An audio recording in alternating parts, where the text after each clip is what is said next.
Okay masters, మనము నిన్న ఏం చెప్పుకుంటున్నాము? బాబా గారు ఆయన ఫ్రెండ్స్ మరో ముగ్గురు కలిసి అడవిలో దేవుడి కోసం వెతకడానికి బయలుదేరారు. బయలుదేరినప్పుడు వారికి జరిగిన అనుభవాల గురించి మనం మాట్లాడుకుంటున్నాం. సో ఆ నలుగురిలో అంటే బాబా గారు నాలుగో వ్యక్తి అనుకుందాము. ఆ నలుగురు యొక్క ఆధ్యాత్మిక ఆ, ఆలోచనలు ఏ విధంగా ఉన్నాయంటే, ఒక ఆయన ఏమో ఒకలా ఉన్నారు. ఒక ఒక వాళ్ళ ముగ్గురు ఎలా ఉన్నారంటే మోరల్లెస్ సిమిలర్గా ఉన్నారు. అంటే వారి వారి అండర్స్టాండింగ్ డిఫరెంట్. ఆధ్యాత్మికతలో అండర్స్టాండింగ్ ఎలా ఉంది? కర్మల యందు నమ్మకం గలవాడు ఒకడు. ఇంకొక ఆయన ఏంటంటే జ్ఞాని. జ్ఞానే గాని జ్ఞానానికి గర్విస్తూ ఉంటాడు, నాకు ఇంత జ్ఞానం ఉందని. అది రెండో వ్యక్తి.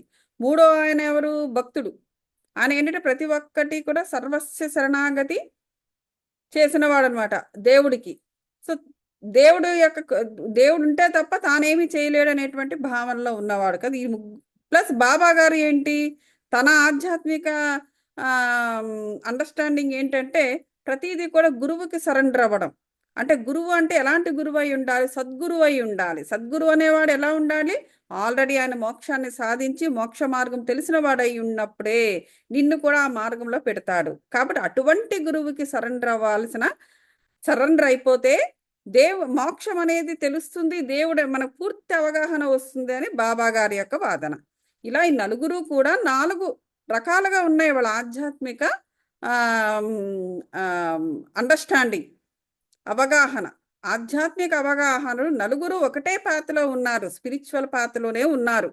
కానీ నలుగురు యొక్క అండర్స్టాండింగ్, వాళ్ళ యొక్క అవగాహన డిఫరెంట్గా ఉంది. సో నలుగురు కూడా దేవుణ్ణి కనుక్కుందామని బయలుదేరినప్పుడు ఆ నలుగురు కూడా హడావుడిగా దట్టమైన అడవుల్లో వెళుతున్నారు. మళ్ళీ మిస్ అయిపోయి డైరెక్షన్ అక్కడికే వస్తున్నారు.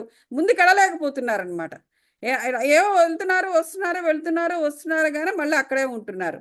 సో ఈ లోపల ఒక బంజారా వ్యక్తి కనిపించడము, మీరంతా ఆకలి దప్పులతో ఉన్నారు, ఈ అడవి ఎలాంటిదో కూడా తెలియకుండా బయలుదేరారు, ఇది సరియైన పని కాదు, మీరు భోజనము చెయ్యండి, నీళ్ళు ఇస్తాను నీళ్లు తాగండి, భోజనం పెడతాను భోజనం చేయండి, ఆకలి తీర్చుకోండి అని ఇవన్నీ రకరకాలుగా చెబుతూ ఉన్నప్పటికీ కూడా వాళ్ళు వాళ్ళు వినిపించుకునే పరిస్థితిలో లేరు.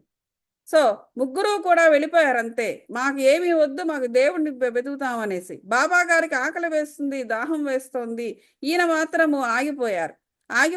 అప్పుడు ఆ ఆయనకు ఆ ఆ బంజారా దగ్గర నుంచి భోజనము నీళ్లు రెండు దొరికినవి. ఈ లోపన తన గురువు గారు ప్రత్యక్షమయ్యారు. గురువు గారు ప్రత్యక్షమైన తర్వాత ఆయన అలా చూస్తూ ఈయన మహదానంద పడుతూ ఉండగా గురువు గారు అతని రెండు కాళ్ళకు తాడు కట్టి పైన ఒక చెట్టుకు వేలాడదీసి ఆ తలకిందులుగా ఉన్న బాబా గారిని ఒక నూతిలోకి దింపారు. అంటే నీళ్ళలోకి కాదు, నూతి లోపలికి దింపారు. సో ఈ దింపిన మరుక్షణము బాబా గారి యొక్క పరిస్థితి ఏమిటో చూద్దాం. అలా 4-5 గంటలు అలా వేలాడుతూనే ఉన్నారట బాబా గారు. సో 4-5 గంటల తర్వాత మరలా వచ్చారు ఎవరు? వాళ్ళ గురువు. వచ్చి బావిలోంచి బయటికి తీసి, ఎలా ఉన్నావు బావిలో అని అడిగారట. అడిగితే ఈయన చెప్తున్నారు బాబా గారు, ఆనందములో మునిగి ఉంటిని, నేను పొందిన ఆనందమును నా వంటి మూర్ఖుడు ఎట్లు వర్ణించగలడు. ఇక్కడ చూసారా, అటువంటి ఆనందాన్ని ఈయన వర్ణించ సఖ్యము కాదు. నేను మూర్ఖుడిని అయిపోయాను, అలాంటి మూర్ఖుడు ఎలాగా వర్ణించగలడు అని జవాబిచ్చారట. దీనిని గురువుగారు విని మిక్కిలి సంతృష్టి చెందిరి. నన్ను దగ్గరకు చేరదీసి నా వీపును, అంటే ఇక్కడ బాబాగారు మనకి చెప్తున్నారు కాబట్టి ఇక్కడ తను చెప్తున్నట్టుగా ఉంది రాశారనమాట. నన్ను దగ్గరకు చేరదీసి నా వీపును తమ చేతులతో తట్టి నన్ను వారి వద్ద ఉంచుకొనిరి. తల్లి పక్షి పిల్ల పక్షులను జాగ్రత్తగా చూచుచున్నట్లు నన్ను వారు కాపాడిరి. నన్ను తన ఒడిలో చేర్చుకొనిరి. అది చాలా అందమైన బడి. అక్కడ నేను నా తల్లిదండ్రులను మరచితిని, నా అభిమానమంతయు తొలగెను, నేను సులభముగా విమోచనము కలిగెను. చూసారా, ఇది ఏదో షిరిడి సాయిబాబా గారు మన కలియుగంలో బాబా గారుగా వచ్చారు. బాబా గారు అంటే ఆయన ఒక అవధూతగా వచ్చారు. అక్కడ తల్లిదండ్రులు ఎవరు లేరు. ఆయన కనపడ్డ ఒక 16 ఏళ్ల బాలుడిగా కనిపించాడు. ఆయన ఒక అవధూతగా వచ్చారు. కానీ ఈ కథలో నాకు తల్లిదండ్రులు మరచితిని అన్నారు. తల్లిదండ్రులు అంటే ఇక్కడ తల్లిదండ్రులు ఉన్నారంటే ఈ జన్మది కాదు, ఇది ఆయన యొక్క పూర్వజన్మది. నేను వేరే బుక్స్లో చదివాను నేను. వేరే బుక్స్లో ఏంటంటే ఆయన తన పూర్వజన్మలో యొక్క వృత్తాంతాలు, తన ఓను వృత్తాంతాలను కూడా ఒక అనుభవాల్లోకి చేరవేసి ప్రజలకు ఎన్లైటింగ్ అంటే ప్రజలకు జ్ఞానాన్ని బోధిస్తూ ఉండేవారంట బాబా గారు. కాబట్టి ఇది ఖచ్చితంగా ఆయన ఇంతకు మునుపు జన్మల్లో ఉన్న అనుభవం ఇది. సో అప్పటికే ఆయన గురువుకి సరెండర్ అవ్వడము, అప్పటికే ఆయన ఇక్కడ ఏం చెబుతున్నారు, నాకు విమోచనము కలిగినది. దేని నుంచి విముక్తులు కావాలి మనము? ఎన్నోసార్లు చెప్పుకున్నాం. మన విముక్తులు కావలసింది మన ఇంద్రియాల నుంచి. సో ఈయన కూడా అక్కడ ఎప్పుడైతే ఇది చాలా అందమైన బడి అంటే ఇక్కడ బడి అంటే అర్థం ఏంటంటే అది ఒక ఎనర్జీ ఫ్రీక్వెన్సీ. ఆ ఫ్రీక్వెన్సీలోకి వెళ్ళిపోయినప్పుడు అక్కడ ఎంతో సుఖము కలిగిందంట. ఎందుకు కలిగింది అంటే సులభముగా విమోచనము కలిగెను. ఆ ఫ్రీక్వెన్సీలో మన భూమి యొక్క ఫ్రీక్వెన్సీ ఎలా ఉంటుందంటే చాలా దట్టంగా, బరువుగా, భారంగా ఉంటుంది. ఎందుకంటే ఇక్కడ బాగా ఈ లో ఎనర్జీస్ అనేవి బాగా పేరుకుపోయి ఉంటాయన్నమాట. ఈ కామ, క్రోధ, మోహ, లోభ, మదమాశ్చర్యాలనేవి బాగా పేరుకుపోయి ఉంటాయి.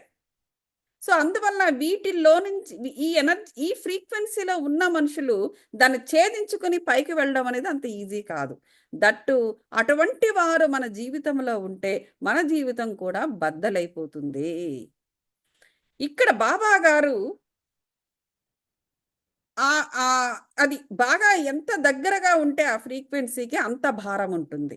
సో బాబా గారు లాంటి వారు అంత దగ్గరగా ఉండకపోవచ్చు, కానీ కొంత దగ్గరగా ఉంటారు. ఎందుకంటే మానవ జన్మ ఎత్తినందుకు, మనుషులకి పుట్టినందుకు ఇట్లాంటివన్నీ ఉంటాయి కదా. మన వంశాల నుంచి అది ఇది అని మనం ఒకరికి పుట్టాము అంటే అది కేవలము మనకి దేహంతో వరకేనా సంబంధము.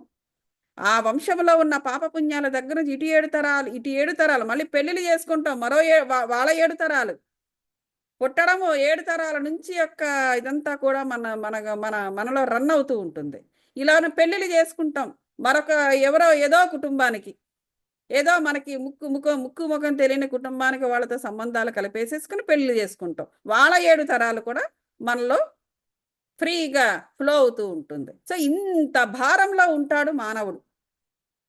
సో బాబా గారి విషయంలో ఏంటంటే దాని నుంచి మనం ఛేదించుకుని పైకి రావాలంటే కష్టము.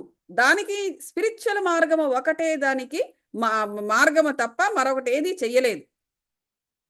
బాబా గారి విషయంలో కూడా అంటే నేను చెప్పినటువంటి భారముని కాదు, ఆయన కూడా భూమికి దగ్గరగా ఉన్న పరిస్థితి. అప్పుడు ఆయన యొక్క ఆ జన్మలో ఆయనకున్న బంధాలు, బంధనాలు వీటన్నిటి వల్ల కూడా ఆయన కొన్ని లో ఎనర్జీస్ కావచ్చు, ఏదైనా కొన్నిటికి ఆయన బంధింపబడి ఉంటారు. వాటి నుండి విమోచనము కలిగింది అని చెబుతున్నారు ఇక్కడ. నా అభిమానం అంతయు తొలగెను. అభిమానం అంటే ఈగో. ఆ ఈగో అంతా ఎప్పుడైతే మనలో ఉన్న కొన్ని ఫ్రీక్వెన్సీస్ పటాపంచలైపోయినవో, మనకు ఒక్కసారిగా ఎనర్జీ షిఫ్ట్ జరిగి కొన్ని ఎనర్జీస్ మనలో నుంచి పోతాయి బయటికి. ఎప్పుడైతే పోయే మనం ఫ్రీ అయిపోతాం. అప్పుడు నీకు ఆ మోహం అనేది పోతుంది. ఒక వ్యక్తి యందు కావచ్చు, లేకపోతే ఒక సంస్థ యందు కావచ్చు, ఒక వ్యవస్థ యందు కావచ్చు, మనం ఏవేవో రకరకాల ప్లేసుల్లో, రకరకాల మనుషుల్లో, లేకపోతే రకరకాల వృత్తులపై, లేదా రకరకాల కోరికలతో, లేకపోతే బట్టలు ఎక్కువగా కొనేసుకోవడము, లేకపోతే ఊరికే ఆభరణాలు కొనడము, బంగారం విపరీతంగా కొనడము, లేకపోతే ఎవరైనా ఏదైనా బాగా మంచి వస్తువులు పెట్టుకుంటే అది మనకు నచ్చకపోవడము, వాళ్ళకుంది మనకు లేదని బాధపడ్డము, లేకపోతే మనకు లేకపోయినా పర్లేదు అవతల వాడికి ఉండకూడదు అనేటువంటి గుణము, ఇవన్నీ కూడా ఏంటంటే ఈ గణాలు ఇవన్నీ కూడా వ్యామోహాలకి సంబంధించినవి. ఈ వ్యామోహాలన్నిటిలోని మానవుడు కంటిన్యూస్గా రన్ అవుతూ ఉంటాడనమాట. అది ఎప్పుడైతే ఆ ఎనర్జీ షిఫ్ట్ జరిగిందో అందులో నుంచి పటాపంచలైపోయి వాడు ఫ్రీ అయిపోతాడు. సో అందువల్ల మరణం అనేది చాలా ఇంపార్టెంట్. మరణము మధురం అంటారు సద్గురు మన జగ్గి వాసుదేవ్ గారు. మరణం మధురం, కరెక్ట్. ఎప్పుడైతే మరణం వచ్చిందో వీటంటే పటాపంచలేపు different energy shift. Of course మళ్ళీ పాపపుణ్యాలను బట్టి నువ్వు అక్కడ పడాల్సిందో పడతా, అది తర్వాత విషయం. ప్రస్తుతము పీడిస్తున్న ఈ పీడనాల నుంచి మాత్రం షిఫ్ట్ జరిగిపోతుంది అక్కడ. అందువల్ల మరణం మధురం అన్నారు. కంపల్సరీగా మరణం రావాల్సిందే మానవుడికి. లేకపోతే వాడు ఎందుకు పనికి రాకుండా పోతాడు. సో అభిమానము కూడా పోయి ఈయన సులభముగా విమోచనము కలిగెను అని చెబుతున్నారు. గురువు గారి మెడను కౌగిలించుకుని వారిని తదేక దృష్టితో ఎల్లప్పుడూ చూచుచుండవలని అనిపించినది. వారి ప్రతిబింబము నా కనుపాపల యందు నిలవనప్పుడు ఇహ నాకు కన్నులెందుకు అనిపించినవి. అది అటువంటి బడి. బడి అంటే ఇక్కడ ఏంటంటే స్కూలు బడి కాదు. ఇక్కడ మనం చదువుకోవడానికి వెళ్ళి స్కూల్ అంటే అటువంటి ఎనర్జీ ఫ్రీక్వెన్సీ అని అర్థము. అందులో ప్రవేశించిన వారందరూ వారెవరెవరైనను రిక్తహస్తములతో బయటికి రారు. నా గురువే నాకు సమస్తముగా తోచుచుండెను. నా ఇల్లు, నా ఆస్తి, నా తల్లిదండ్రులంతయు వారే. అంటే ఇక అతని ఇల్లు గుర్తు రాలేదు, తన ఆస్తిపాస్తులు గుర్తు రాలేదు, తన తల్లిదండ్రులు కూడా ఆయనకు గుర్తు రాలేదు. నా ఇంద్రియములన్నీ తమ తమ స్థానములను విడిచి నా కండ్ల యందు కేంద్రీకృతమయ్యను. చూసారా, ఇంద్రియాలు అనేవి అతన్ని బాధ పెట్టడం మానేశాయి. మనకి మన ఇంద్రియాలు బాధ పెడుతూ ఉంటాయి. ఏదైనా జరిగితే అనుమానిస్తాము, ఏదైనా ఇదైతే దుఃఖిస్తాము, ఏదైనా ఇదైతే కోపగించుకుంటాం. ఇవన్నీ మన ఇంద్రియాల వల్ల జరుగుతున్నదే. ఆ ఇంద్రియాలు అనేవి తమ తమ స్థానాలను వదిలి, అంటే తమ తమ నెగిటివ్ ఆస్పెక్ట్స్ను వదిలేసి, బాబా గారిలో ఆ క్షణం ఏం జరిగిందంటే ఆ నెగిటివ్ ఆస్పెక్ట్స్ని అన్నిటినీ తన ఇంద్రియాలు కోల్పోయి ఆ ఇంద్రియాలన్నీ కూడా పాజిటివ్గా మారి ఆయన కళ్ళల్లోకి వచ్చి కేంద్రీకృతమై అవి కూడా ఎప్పుడెప్పుడు ఆ గురువుని చూస్తానా అని తప్పిస్తున్నాయట. చూడండి, ఇంద్రియాలు అనేవి మనది ఏది మనది కాదండోయ్. మన ఇంద్రియాలు ఇది నా ఇష్టం, నా కోపం, నా ఇష్టం, నా కామం, నా ఇష్టం, నా వ్యామోహం అనడానికి ఏమి లేదు. ఆ ఇంద్రియాలు అనేవి కూడా ఒక్కొక్క ఇంద్రియము ఒక్కొక్క ఎనర్జీ. అంటే ఎనర్జీ అంటే శక్తి. అవన్నీ కూడా శక్తులు. అవి ఆ శక్తులు అనే వాటిని ఎలా వాడాలో నీకు తెలియాలి. ఇప్పుడు ఒక శక్తి నీ చేతిలో ఉంది. ఫర్ ఎగ్జాంపుల్ దుర్గా, కాళరాత్రి, లేకపోతే చండి, వాటి గురించి మనం చెప్తూ ఉంటారు కాబట్టి, ఏంటి టీవీల్లో కూడా కొడుతుంటారు కాబట్టి అవే శక్తులు అని చెప్పి మనం అనుకుంటున్నాం. మనలో ఉన్నవి కూడా ఇవి శక్తులే. వీటిని వాడడం నీకు సరిగ్గా రాకపోతే అధోగతి పాలవుతావు. నీకు నీలో ఉన్న ఇంద్రియ శక్తులను సరిగ్గా ముందు వాడు. తర్వాత మాట్లాడదు కానీ చండీ గురించి, లేకపోతే దుర్గా గురించి, లేకపోతే అలా కాళరాత్రి గురించి, అలా వాళ్ళ గురించి, వీళ్ళ గురించి తర్వాత మాట్లాడదాం. ముందు నీ లోపల ఉన్న నీ శక్తులు నువ్వు సరిగ్గా కంట్రోల్ చేసుకుంటున్నావా, సరిగ్గా వాడుతున్నావా నా ప్రశ్న. అవి గనక సరిగ్గా వాడితే అసలు నీకు ఏ ప్రాబ్లం లేదు. నీకు ఏ చండీ అవసరం లేదు, ఏ దుర్గా నీకు అవసరం లేదు, ఏ శివుడు నీకు అవసరం లేదు. సడన్గా భక్తులు అవుతూ ఉంటారు, సడన్గా ఇంకేదో చేస్తూ ఉంటారు, సడన్గా హిమాలయాలకు వెళ్తూ ఉంటారు, ఏదో మేము సాధించా ఉంటారు. ఏమి సాధించవు. నీ లోపల ఉన్న ఇంద్రియాలను నీకు అసలు వాటి ఎలా వాడాలో తెలియదు. అసలు నీకు అది అసలు ఉన్నాయనే సెల్ఫ్ అవేర్నెస్ కూడా లేదు. సో కాబట్టి ఇక్కడ ఏం జరిగిందంటే బాబా గారికి ఆ శక్తులనేవి కూడా తమ తమ స్థానాలను వదిలి బాధించకుండా పూర్తిగా పాజిటివ్గా మారి ఎప్పుడెప్పుడు ఆ గురువుకి సరెండర్ అవుతానా, ఆ గురువుని చూస్తానా అని చెప్పేసి బాబా గారిలాగే ఆ ఇంద్రియ శక్తే ఏదైనా కూడా మన ఇంద్రియాలు మనకు ఉపయోగపడాలి. మంచికైనా చెడుకైనా మన ఇంద్రియాలు ఉపయోగపడాలి. అవన్నీ కూడా ఆ గురువు కళ్ళతో చూడ్డానికి అవి తపించిపోతున్నాయట. చూడండి, అది ఎంత గొప్ప విషయమో. ఇక్కడ మనం తెలుసుకోవాల్సింది ఏంటంటే మన ఆత్మకు మనమే శక్తినివ్వాలి. ఫీడింగ్ ఎలాంటి శక్తినివ్వాలి? దైవ శక్తి, పాజిటివ్ శక్తిని ఇవ్వాలి. మన ఆత్మకి మనమే పాజిటివ్ శక్తిని ఇవ్వాలి. మన ఇంద్రియాలకు మనమే పాజిటివ్ శక్తిని ఇవ్వాలి. అవి ఇవ్వకుండా నెగిటివ్ శక్తిని మనం పోస్తూ ఉన్నాం అనుకోండి, వాడిని చూసి అసూయపడ్డాం, వీళ్ళని చూసి అసూయపడ్డాం, లేకపోతే అక్కడేదో చేయడం, ఇక్కడేదో పనికిమాలిన పని చేయడం, అక్కడేదో పాడు పని చేయడం, అవన్నీ కూడా మన ఇంద్రియాలను ఆ విధంగా వాడితే పాపము అవి తమ యొక్క శక్తిని కోల్పోయి అనవసరమైన నెగిటివ్ శక్తులన్నిటినీ ప్రోగేసుకుని ఫస్ట్ నిన్నే బాధ పెడతాయి. ఎదురువాడి సంగతి తర్వాత ఆలోచిద్దాం.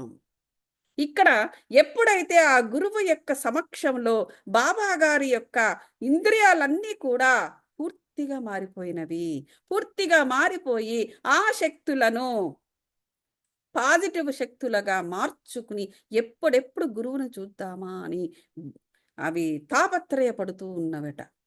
సో ఇక్కడ దాని ఎందు ఇంకపోతే నా దృష్టి గురువునందే కేంద్రీకృతమయ్యను, ధ్యానవంతియు గురువుపైనే నిలిపితిని, నాకింకొక దాని ఎందు స్పృహ లేకుండెను. ఇవని బాబాగారు చెప్తున్నారు.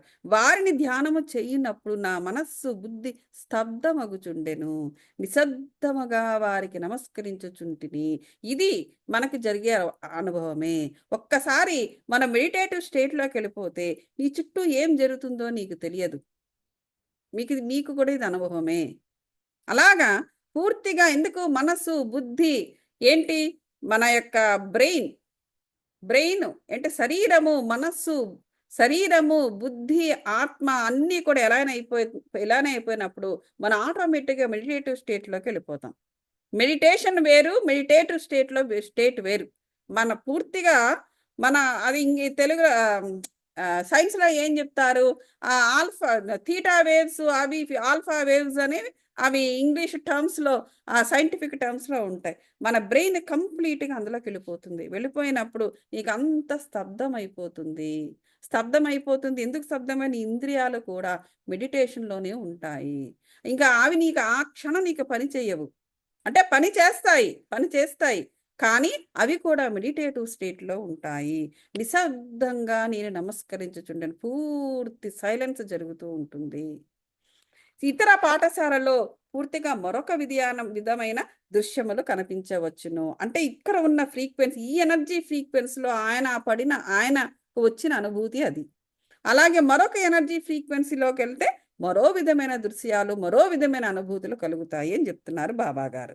భక్తులు జ్ఞానము సంపాదించుటకు పోయి ద్రవ్యమును, కాలమును, కష్టమును, వ్యయమును చేసేదారు. భక్తులు అంటే ఇక్కడ ఏంటంటే మనలాంటి వాళ్ళం అని కాదు, అంటే దేహంతో ఉన్న మనుషుల్లోనే కాదు. ఇక్కడ ఈయన చెప్పేది ఏంటంటే భక్తులు అంటే ఆత్మలు అంతే కదండి.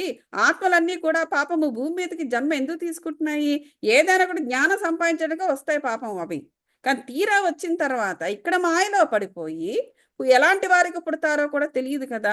జ్ఞానులకు పుడుతున్నారా, లేకపోతే తెలివి లేని వారికి పుడుతున్నారా, లేకపోతే చెడు కర్మలు చేసేవారి ఇదిలో అది కూడా మళ్ళీ మన కర్మలను బట్టే ఉంటుంది. మన కార్మిక స్ట్రక్చర్స్ని బట్టే ఎలాంటి వాళ్ళ కడుపులో పుడతాము అంటే అవన్నీ ఇక్కడ ముందనే ఒప్పందాలు జరుగుతాయి. ఎందుకంటే ఆ కర్మను అనుభవిస్తూ జ్ఞానాన్ని తీసుకోవాలి కాబట్టి, కర్మను అనుభవిస్తూ దాని యొక్క రిజల్ట్స్ని పొందుతూ దాని నుంచి నాలెడ్జ్ తీసుకుంటూ జీవితంలో అమలుపరుస్తూ విజ్డమ్ని తీసుకోవాలి కాబట్టి అటువంటి కర్మిక స్ట్రక్చర్స్కి సంబంధించిన మనుషులకి సంబంధించిన వాళ్ళతోనే జన్మలు ఎత్తడం అనేది జరుగుతూ ఉంటుంది. అది సో కాబట్టి అదే అదే చెబుతున్నారు ఇక్కడ. భక్తులు అంటే ఇక్కడ ఆత్మలు పాప జ్ఞాన సంపాదనకు వస్తారు, కానీ తీరా ఇక్కడికి వచ్చిన తర్వాత కాలాన్ని వృధా చేస్తారు, డబ్బు పోతుంది, కష్టము మిగులుతుంది, తుట్టదకు పశ్చాత్తాప పడదరు. చూసారా, తీరా జన్మ అయిపోయిన తర్వాత, దేహాన్ని విడిచిన తర్వాత, ఆత్మ అయిపోయిన తర్వాత అర్రే మన అందుకోసం కదా మన జన్మ తీసుకున్నాం, అది చేయకుండా ఇది చేసుకుని వచ్చామే అని లభోదిబో అని ఆత్మలు కొట్టుకుంటూ ఉంటాయన్నమాట. అది ఇక్కడ జరిగిన విషయాలు చెబుతున్నారు. సో అయితే ఈ భూమి మీదకి వచ్చిన తర్వాత కూడా కొంతమంది గురువుస్ మనకు కనిపిస్తారు, కానీ సద్గురువులు కనిపించడం అనేది చాలా తక్కువ. సద్గురువు అంటే మోక్షాన్ని సాధించి నిన్ను మోక్ష మార్గంలోకి పెట్టగలిగేవాడే సద్గురు. అలాంటి వాళ్ళు దొరకడము మనకి చాలా తక్కువ అన్నమాట. సో మామూలు గురువులు అంటే వాళ్ళు కూడా మోక్షం కోసం పాటు పడుతూ ఉంటారు. వాళ్ళు గురువుల కారం చెప్పటలా, కానీ మోక్షం కోసం వాళ్ళు పాటు పడుతూ ఉన్నారు. ఆత్మసాక్షాత్కారం కోసము, మోక్షాన్ని సంపాదించడానికి అలా పడుతూనే మరికొంతమందికి ఎన్లైటన్మెంట్ అనేది ఇస్తూ ఉంటారు. తమకు తెలిసిన జ్ఞానాన్ని వారికి ఇస్తూ ఉంటారు, కానీ వారు కూడా స్ట్రగుల్ అవుతూ ఉంటారు. అటువంటి గురువులు వేరు.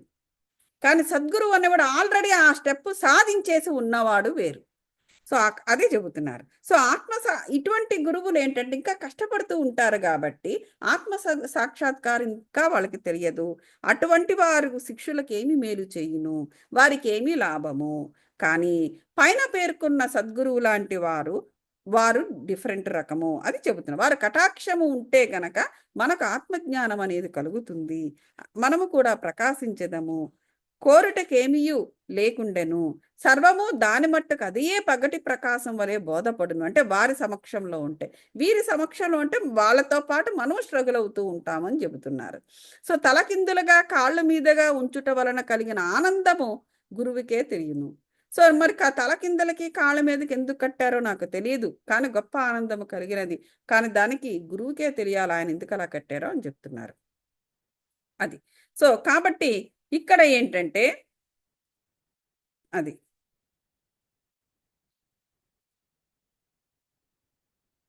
అది సో ఇక్కడ ఏమి చెబుతున్నారంటే, గురువు లేనిదే జ్ఞానము సంపాదించుటకు వీలు కాదు. తైత్తరీయోపనిషత్తు తల్లిని తండ్రిని గురువును గౌరవించి పూజించి మత గ్రంథములను అభ్యసింపవాలని చెప్పుచున్నది. మనకి చాలా ఉపనిషత్తులు ఉన్నాయి. ఇప్పుడు ఇంకా ఇంకా కొత్త కొత్త కనుక్కొని 200 దాకా చేశారు. అందులో ఒకటి తైత్తరీయ ఉపనిషత్తు తల్లిని తండ్రిని గురువుని పూజించి గౌరవించి మత గ్రంథాలను అభ్యసించాలని చెబుతోందంట. ఇవే మన మనస్సును పావనం చేయడానికి మార్గాలు. మనస్సును పావనం చేయనిదే అది. అవన్నీ ఏంటంటే ఇప్పుడు మనకి ఉపనిషత్తులు అనేవి ఉన్నాయి. ఉపనిషత్తులు అనేవి ఒక్కొక్క ఉపనిషత్తు ఒక్కొక్క దానికి మన ఫస్ట్ ఆఫ్ ఆల్ ఏంటి మనం ఎలా బ్రతకాలని చెప్తూ ఉంటుంది. మనం ఎలా బ్రతకాలి, మనసుని ఎలా ప్రక్షాళనం చేసుకోవాలి, బుద్ధిని ఎలా ఉంచుకోవాలి, ఇవన్నీ కూడా మనం మన మన జీవన విధానాల్లో ఒకటి. జీవన విధానం అనగానే మన పొద్దున్న వెళ్ళిపోయి ఉద్యోగాలు చేసుకుని వాడు లేకపోతే మరికొంతమంది అయితే వాడి బుర్ర వీడి బుర్ర కొట్టేసేసి డబ్బులు అది కాదు. ఇప్పుడు ఉపనిషత్తులు వేదాలు అనేవి మనం ఎలా బ్రతకాలో ఎలా చెబుతున్నాయి అంటే అర్థం ఏంటంటే ఎలా డబ్బులు సంపాదించాలని కాదు, అవన్నీ కూడా భౌతిక ప్రపంచం యొక్క టెక్నిక్స్. అవి సర్వైవల్ టెక్నిక్స్. భౌతిక ప్రపంచంలో మనము ఎలా బతకాలి, ఎలా డబ్బు సంపాదించాలి, ఎలా ఇల్లులు కట్టుకోవాలి, ఎలా ఇల్లులు అమ్ముకోవాలి, ఇవన్నీ కూడా భౌతిక ప్రపంచంలో బ్రతకడానికి కావలసిన టెక్నిక్స్, సర్వైవల్ టెక్నిక్స్. దానికి నీకు అంటే నువ్వు నీ ఆత్మకు ఏ సంబంధము లేదు.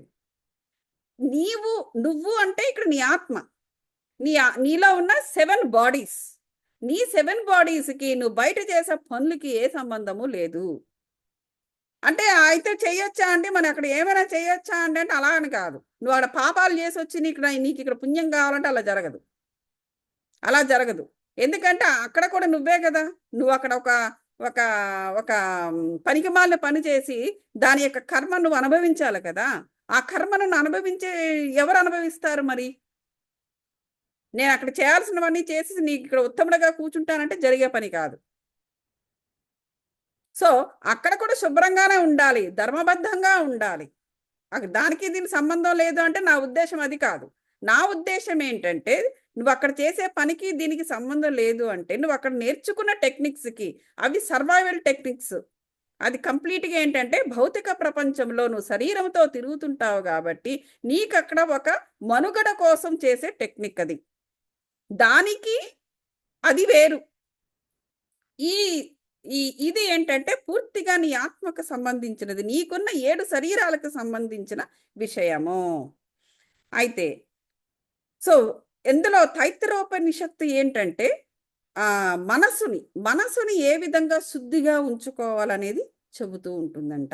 అందులో బోధించింది ఏంటంటే తల్లి తండ్రి గురువుని గౌరవించి పూజించి కొన్ని మత గ్రంథాలను మనం అభ్యసించి దాన్ని అమలు జరిపినప్పుడు అవి నీ మనస్సును పావనము చేస్తాయి అని చెప్తున్నాయంట. మనస్సుని పావనం చేస్తే గాని ఆత్మ సాక్షాత్కారం జరగదు. మనస్సు అంటే ఏమిటండి? మైండ్. ఈ మైండ్ అనేది ఏంటంటే పనికిమాలిన ఆలోచనలు క్రియేట్ చేసే అవకాశాలు ఉన్నాయి కాబట్టి మనం ఎప్పుడు కూడా పనికొచ్చేవి అంటే నీ పాజిటివ్ థింకింగ్, అలాగే నీకు శక్తిని, పాజిటివ్ ఎనర్జీస్ని తీసుకొచ్చే పనులకు మాత్రమే నీ మైండ్ని, నీ శరీరాన్ని వాడాలి. అది ఎలా వాడాలి, ఎలా అభ్యసించాలి, ఏమి చేయాలనేవి తైత్తరీయోపనిషత్తు అనేది చెబుతోంది. ఉపనిషత్తులు చదవడం మంచిదే, చాలా మంచిది. సో అవి కూడా, కానీ వాటిని ఏ విధంగా మనం వాటిని కూడా మనం సరైన మార్గంలో వాడుకోవాలి. ఇంద్రియములు కానీ మనస్సు కానీ బుద్ధి కానీ ఆత్మను చేరలేవు. చూసారా? ఇంద్రియాలు ఇందాక చెప్పాను కదా, ఇంద్రియాలు అనేవి లో ఫ్రీక్వెన్సీ ఎనర్జీస్. అది మనసుకి సంబంధించినది కాదు. నువ్వు నీ మనసుని నీ లో ఎనర్జీస్ నువ్వు కనెక్ట్ చేస్తున్నావు అంటే ఇక నువ్వు బయటికి రాలేవు. నీ మనసు పాడైపోవడం తప్ప ప్రక్షాళన అనేది చాలా కష్టము.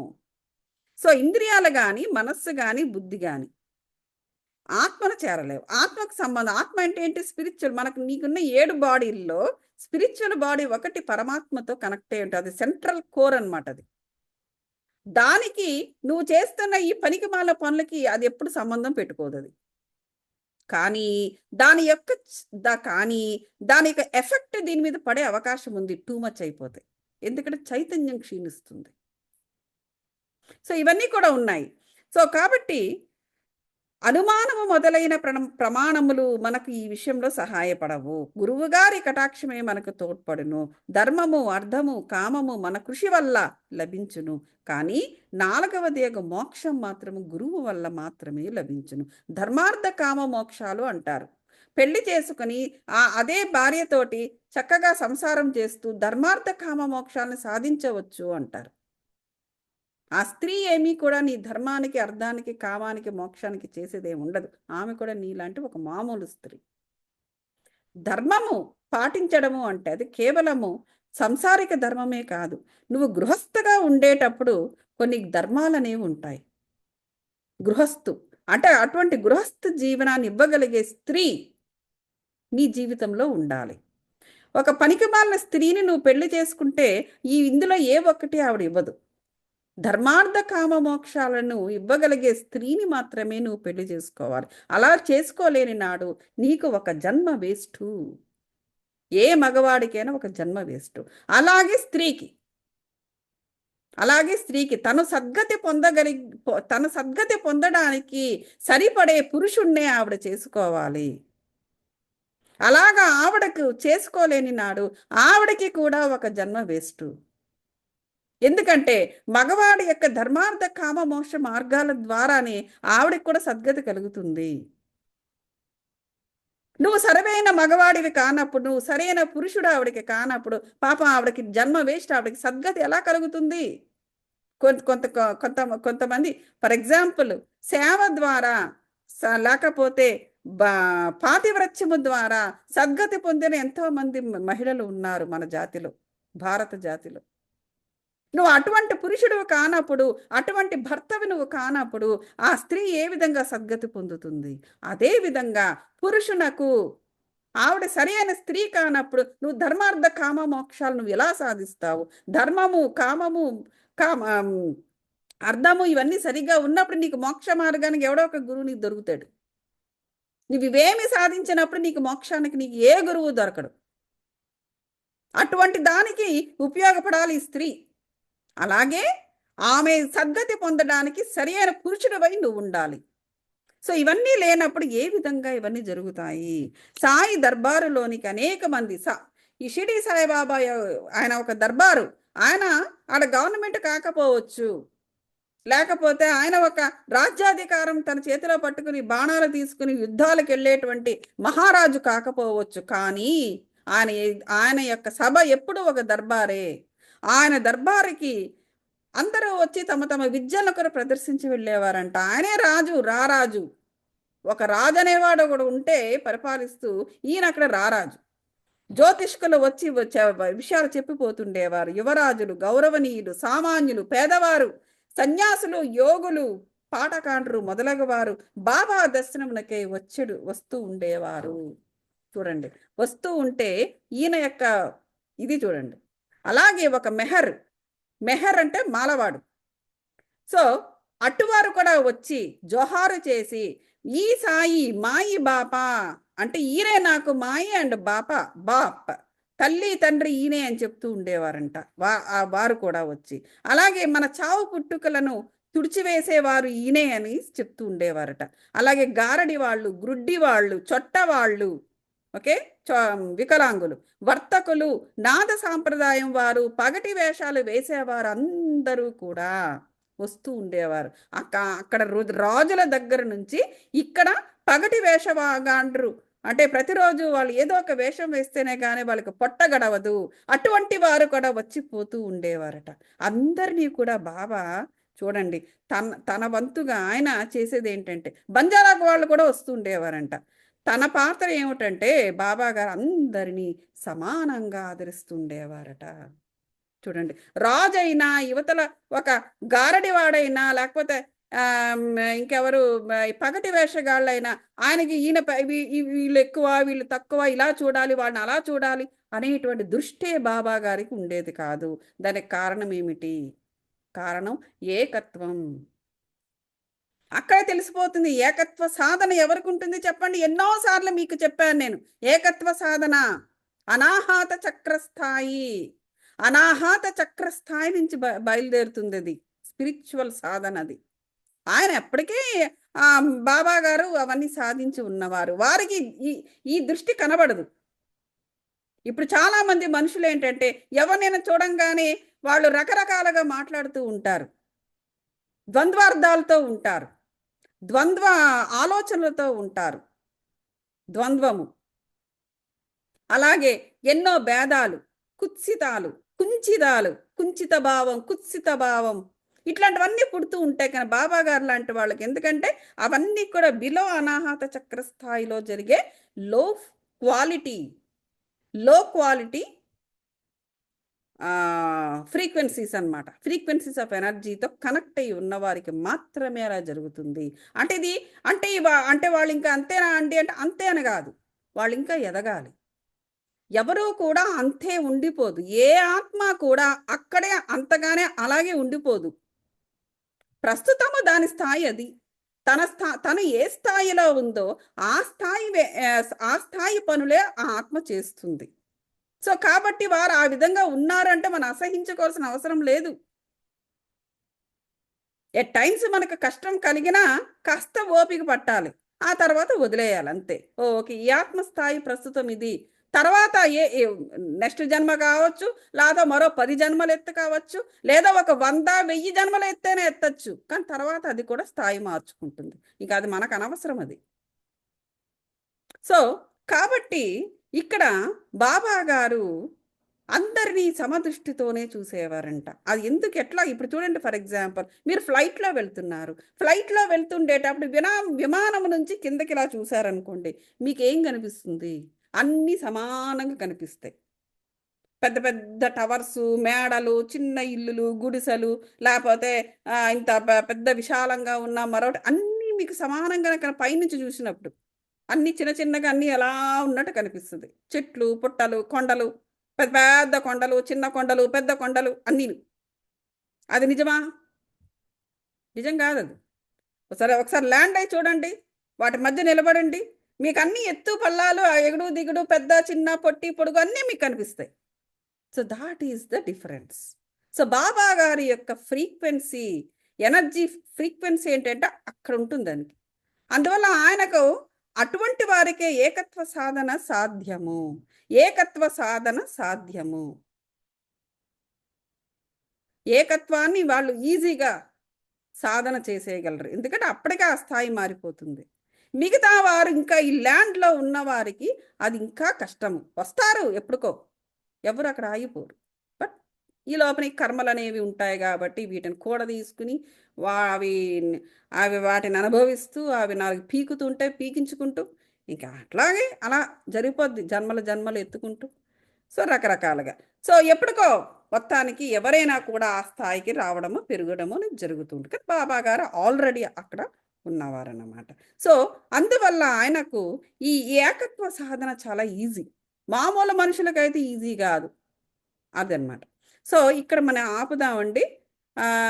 సో ఇక్కడ యా ఇది బాబా గారు తన గురువు గురించి మాట్లాడుతూ ఇవన్నీ కూడా మనకొక ఇది చెప్పారనమాట. తర్వాత నెక్స్ట్ ఇది ఏంటంటే గోఖలే గారి భార్య ఉపవాసము, అదేమిటో చూద్దాము. సో మనము ఇప్పుడు ఇక్కడ నేర్చుకోవాల్సింది ఏంటంటే మనం ఆ స్థాయికి ఎదగాలి అంటే మనకు నిరంతర సాధన జరగాలి. అలా నిరంతర స్పిరిచువల్ సాధన జరగాలంటే ముందు మనము ఏ స్థాయిలో ఉన్నామో మనం తెలుసుకోవాలి.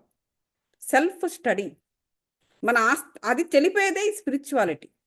స్పిరిచువాలిటీ అంటే ముక్కు మూసుకుని ప్రశాంతం కూర్చోలి. ప్రశాంతం ఏమైంది? నీ ప్రశాంతత నీ ప్రాబ్లం. ఇది దానికి స్పిరిచువాలిటీకి సంబంధం లేదు. స్పిరిచువాలిటీ అంటే అర్థం ఏంటంటే నీ గురించి నువ్వు తెలుసుకోవడం, నువ్వెవరో నువ్వు తెలుసుకోవడం. నువ్వు అంటే నువ్వు పనిచేసే వృత్తో, లేకపోతే నువ్వు ఆడానో, నువ్వు మగానో, నువ్వు పొట్టనో, పొడుగనో అది కాదు. నీ గురించి నువ్వు తెలుసుకోవడం అంటే, నువ్వు అంటే ఇక్కడ ఆత్మస్థాయి గురించి తెలుసుకోవడం అన్నమాట. నీ గురించి నువ్వు తెలుసుకుంటున్నావు అంటే, నీ బౌండరీస్ నీకు తెలుస్తాయి. ఎప్పుడైతే నీ బౌండరీస్ తెలిసాయో, ఎదుట ఆత్మల యొక్క బౌండరీస్ కూడా నీకు తెలుస్తాయి. అనవసరమైన కర్మలు నువ్వు చెయ్యవు. సో, ఎప్పుడైతే నువ్వు అనవసరమైన కర్మలు చెయ్యవో, నీ పైన ఆ బర్డెన్ అనేది ఉండదు. నీ పైన ఎక్స్‌ట్రా బర్డెన్ నువ్వు వేసుకోవు. చిన్న పిల్లలు చూడండి, వాళ్ళని వదిలేసామనుకోండి, వాళ్ళేం చేస్తారు, ఆ మట్టి, గిట్టి అన్నీ తీసుకొని నెత్తి మీద పోసుకుంటారు. అప్పుడే స్నానం చేసి వాళ్ళ అమ్మ తీసుకొచ్చి అక్కడ పెట్టినా వాడు చేసే పనది. అది వాడిది అజ్ఞానం అది. ఆ చిన్న పిల్లవాడు అజ్ఞాని ఇంకా. వాడికేం తెలియదు. కాబట్టి వాడు అప్పుడే స్నానం చేసి వాళ్ళమ్మ చక్కటి బట్టలు వేసి తయారు చేసి అక్కడ కూర్చోబెడితే, వాడు అక్కడున్న మట్టి, అది, గడ్డి, గాదం అన్నీ తీసుకొని నెత్తినేసుకొని ఆడుకుంటూ ఉంటాడు. ఎందుకది? అజ్ఞానం. సో, పెద్దవాళ్ళయిపోయిన తర్వాత కూడా నువ్వు సెల్ఫ్ అవేర్‌గా లేకపోతే అదే అజ్ఞానం నీకు సాగుతూ ఉంటుంది. నువ్వు కూడా ఆ మట్టి, మషాడం అన్నీ తీసుకొని నెత్తి మీద పోసుకుంటూ ఉంటావు. నువ్వు అలాగే ఎక్స్‌ట్రా బర్డెన్స్ నీ నెత్తి మీద వేసుకుంటూ ఉన్నప్పుడు, నువ్వు ఏ విధంగా నీ గురించి నువ్వు తెలుసుకుంటావు? నీకు ఎవరొచ్చి చెబుతారు? ఏ దేవుడొచ్చి చెబుతాడు? ఏ దేవుడు వచ్చి చెప్పడు. నువ్వు 10 సార్లు నువ్వు తిరుపతి కొండ ఎక్కు, దిగు డజంట్ మ్యాటర్. సో, కాబట్టి స్పిరిచ్యువాలిటీగానే వాడాలి. తప్ప దాన్ని తీసుకెళ్ళి మరొక విధంగా వాడి నాకు ఏ ఫలితము రాదు అనకూడదు. సో, అదనమాట. బట్ ఎనీవే మనకిక్కడ ఆపుదాము. మెడిటేషన్ చేయడం మనకి ఈక్వల్ ఇంపార్టెన్స్. కలుద్దాం మళ్ళీ మనం.